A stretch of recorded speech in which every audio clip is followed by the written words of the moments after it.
आपसे मिलने का मकसद ये है कि हमारे मुल्क की जो इकोनॉमिक सिचुएशन है बहुत ज़्यादा ख़राब हो रही है,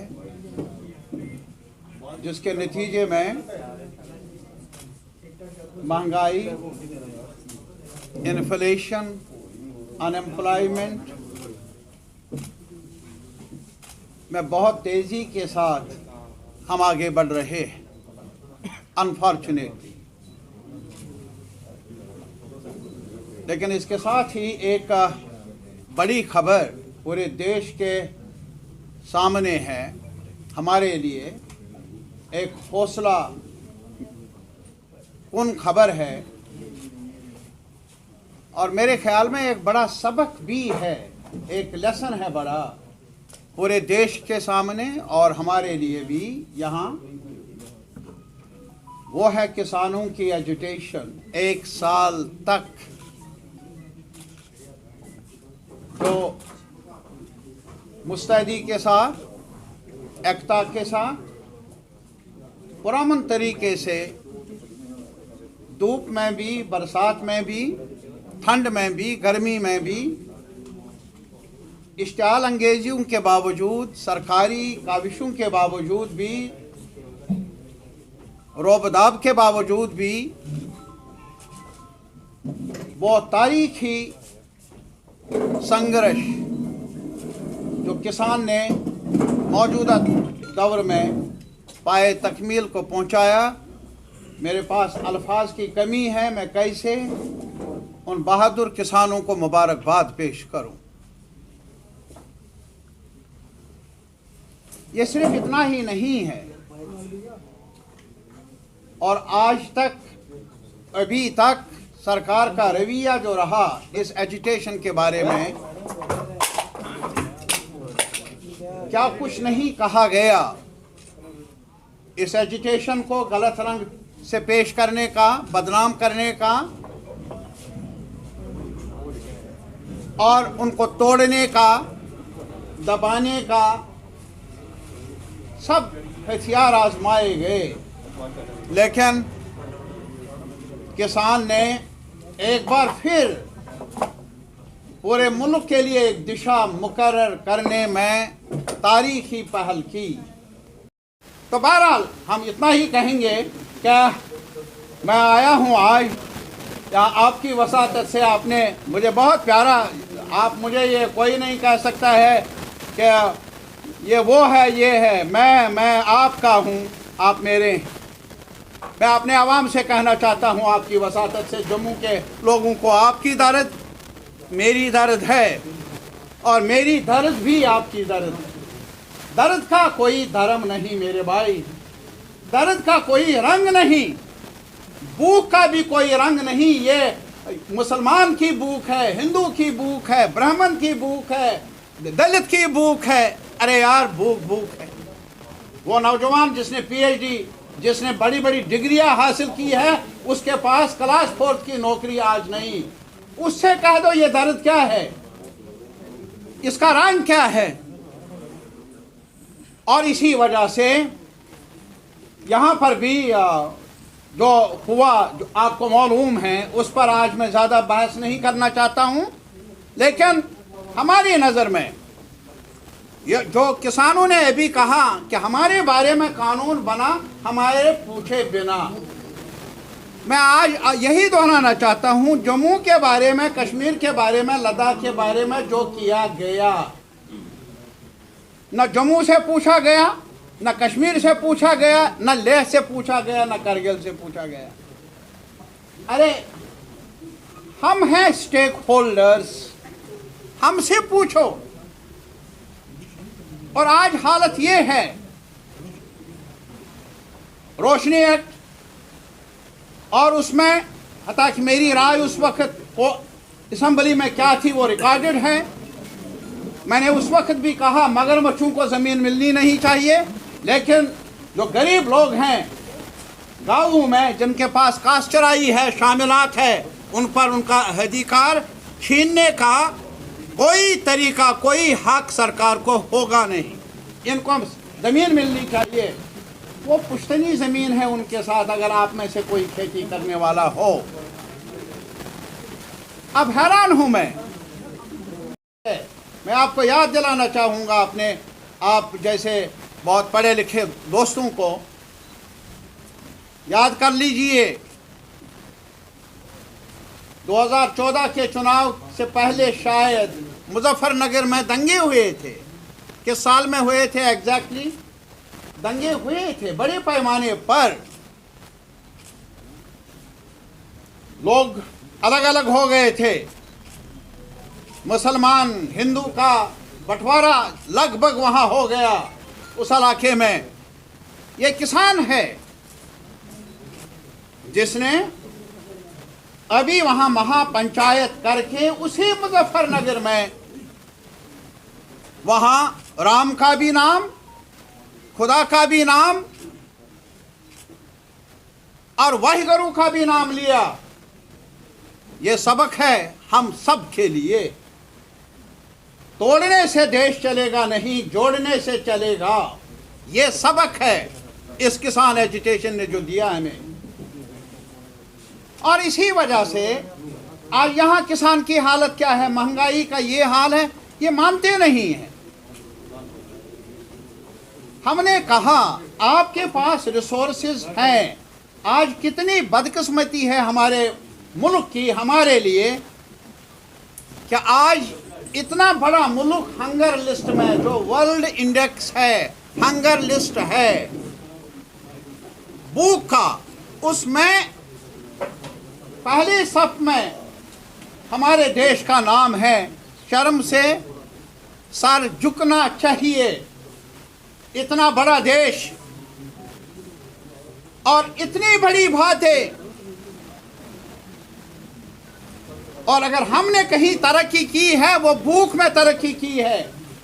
और एम्प्लॉयमेंट, अनएम्प्लॉयमेंट, नए जॉब्स तो दूर की बात है। मैं इस सरकार से पूछना चाहता हूं, मुल्क को बताया जाए कितने जॉब्स ऑर्गेनाइज्ड सेक्टर में जिनको जॉब छोड़ना पड़ा, धकेल दिया गया।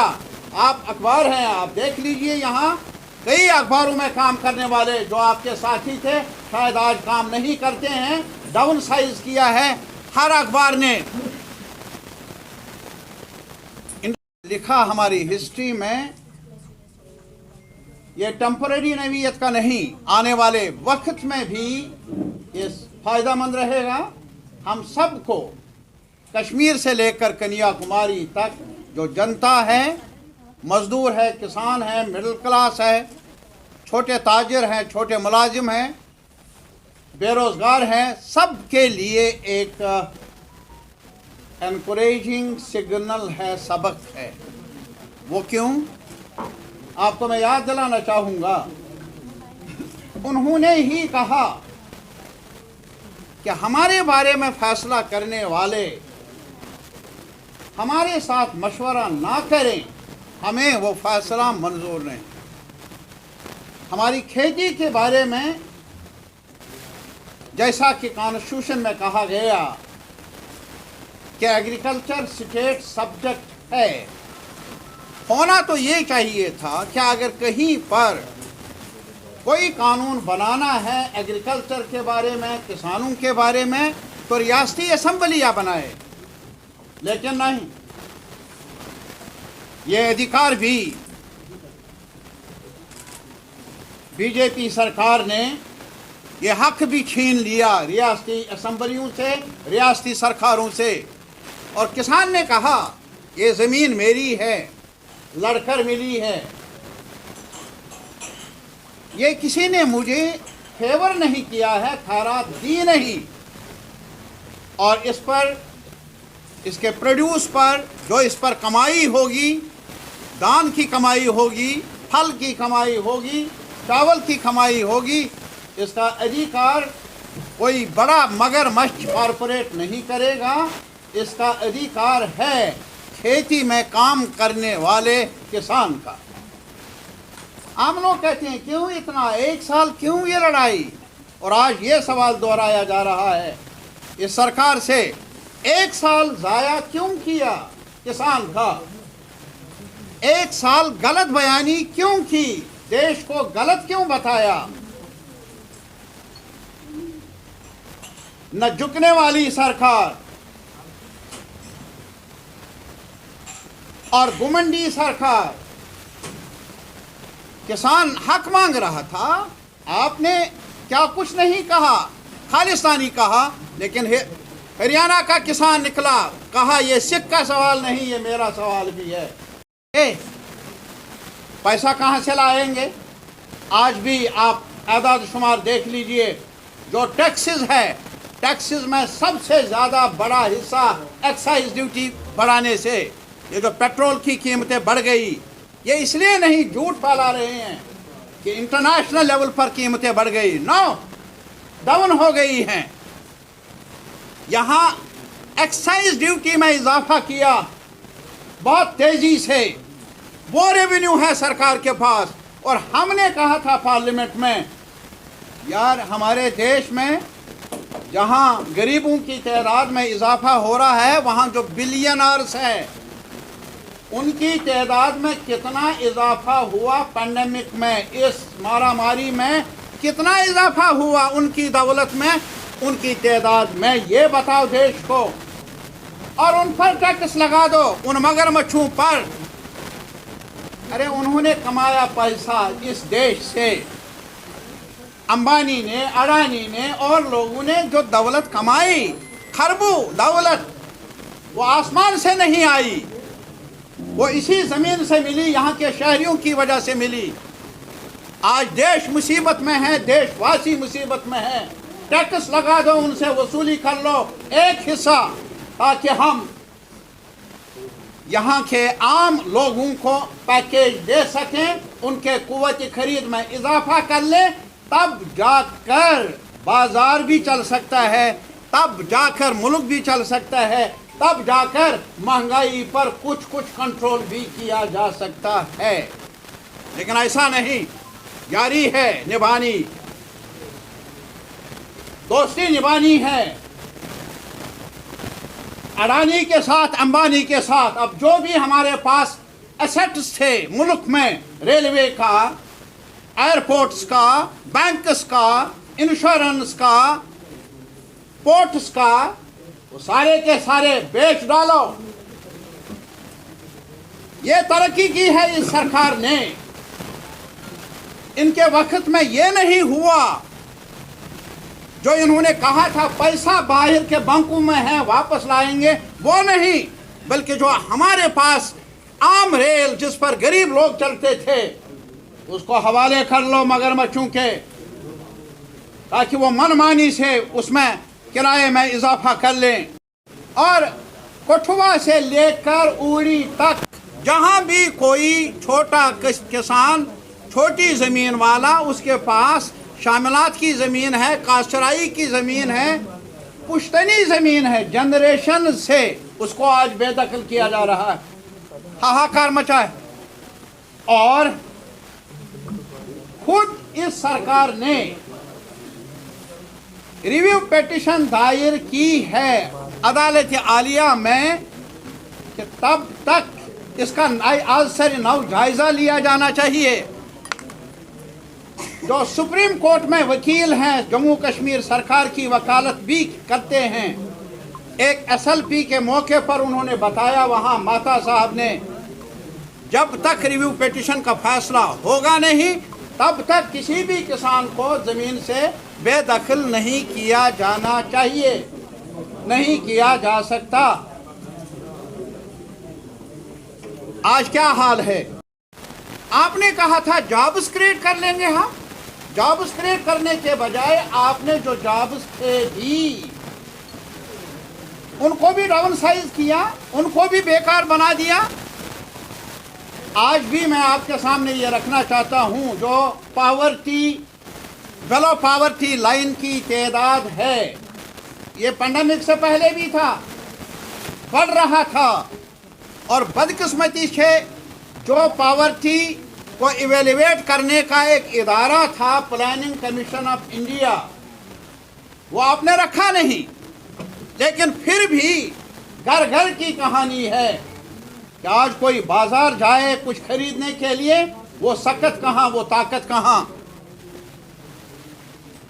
आज मैं आपसे भी पूछना चाहता हूं, आप भी बड़े अमीर घराने से नहीं हैं, मुश्किल से आपका भी ये कोशिश कर रहे हैं। आप बताइए बाजार क्या है, कितना मंदा पड़ा है, इसीलिए खरीदारी नहीं हो सकती, परचेजिंग पावर नहीं रहा लोगों में, व्यापारी भी घाटे में और खरीदने वाले के पास भी अब सकत नहीं। क्या ये दुरुस्त नहीं अगर किसी जगह किसी घर में एक मुलाजिम ना हो, भुखमरी का शिकार होगा वो फैमिली? इतनी महंगाई है, ये हाल है मेरे भाई, अनएम्प्लॉयमेंट का ये हाल है। यहाँ तो चर्चा है कि भाई यहाँ का मुलाजिम लगे या बाहर का लगे, अरे कहाँ से लाओगे? ये झूठ की कहानियां कब तक चलेगी? हमारे एक गवर्नर साहब चले गए जिन्होंने कहा था 50,000 नौकरियां, पता नहीं जम्मू कश्मीरियों को तो शायद वहाँ वो वहीं से मैं आया उनको मिला नहीं, यहाँ कठुआ को मिला या रियासी को मिला या जम्मू को मिला। वो 50,000 में 30,000 मिले यहाँ, 20,000 मिले यहाँ। लंतरानियों से काम नहीं चलेगा। और आज भी ये हकीकत है, जो आपके पास स्टिमुलस पैकेजेस हैं, इस बहरान में रियायत दी बड़े बड़े कॉरपोरेट्स को, लेकिन जो ज़रूरत था कि परचेजिंग पावर बढ़े, कुव्वत खरीद आम शहरी की बढ़े, हमने मांग की थी, ट्रेड यूनियंस ने, किसान मूवमेंट ने, बाकी संगठनों ने, भाई एक पैकेज दे दो आम लोगों को भी, जिसे हम कहते हैं cash transfer for some time. एक लाहे अमल तैयार करना होगा, अपनाना होगा। एक स्ट्रेट जैकेट अप्रोच नहीं होना चाहिए कि जो मैं कहूं वही आप भी मान लेंगे। मैं आपको ये याद दिलाना चाहूंगा, अभी हमारे जम्मू कश्मीर का एक हिस्सा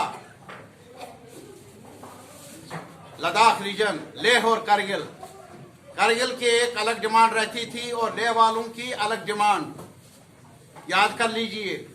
और अभी भी करगिल के वहां के नुमाइंदों ने रिट पिटीशन दायर की है सुप्रीम कोर्ट में फॉर रेस्टोरिंग आर्टिकल 370 35A, लेकिन उनकी सूझबूझ देख लीजिए। लेह के लोगों ने, जिन्होंने कभी यूनियन टेरिटरी की मांग भी की, उन्होंने आज एपेक्स बॉडी बना दी है जिसमें सारी पार्टियां लेह की शामिल हैं, और यहाँ करगिल डेमोक्रेटिक अलायंस नाम का एक प्लेटफॉर्म है जिसमें सारी पार्टियां करगिल की, दोनों लोगों ने कोऑर्डिनेशन बना दी है, हड़ताल की है एक साथ मिलकर। डिमांड क्या है उनकी? डिमांड उनकी है दोनों रीजन्स की, स्टेटहुड रेस्टोर किया जाए, 6th शेड्यूल का दर्जा मिलना चाहिए, लैंड प्रोटेक्शन होनी चाहिए, जॉब प्रोटेक्शन होनी चाहिए। अरे साहब, उनसे तो सीखो, वो कल तक लड़ाई कर रहे थे और आज भी करगिल का अलग मौकिफ है। उन्होंने वहां सुप्रीम कोर्ट में, अदालत आलिया में कॉन्स्टिट्यूशनल प्रोविजंस 370 35A के लिए रिट पिटीशन दायर किया है। ऐसा करते हुए भी एक साथ दोनों जिलों के नुमाइंदों ने एक कोऑर्डिनेशन बना दी और मजबूर कर दिया गवर्नमेंट ऑफ इंडिया को बात करने के लिए, मजबूर कर दिया। ये एक सबक है हमारे लिए। अगर तारिक आमी कहेगा कि मेरे वजह से ही सब कुछ होगा, क्या हो सकता है? बिल्कुल नहीं होगा। अगर हम ये कहेंगे कि कश्मीर को छोड़कर जम्मू के दोस्त कर लेंगे, आज तक तो ऐसा ही। आपकी वसातत से मैं पूछना चाहता हूं, कश्मीर ने अगर खोया तो मैं कठुआ के, रियासी के, जम्मू के, आप सबसे ये पूछना, मैं इसलिए कहता हूं जो इन्होंने सवाल पूछा, ये इन्होंने सवाल पूछा, मुझे जल्दी नहीं है, अगर आपको हो माजरत, लेकिन ये जरूर कहूंगा यार, क्यों ना हम आपस में, अरे कल की बातें, कल क्या हुआ छोड़ दो, कुछ देर के लिए पर्दे में रखो, आगे बढ़ने की सोचो। Why can't Jammu and Kashmir have a dialogue? Why can't you and me have a dialogue?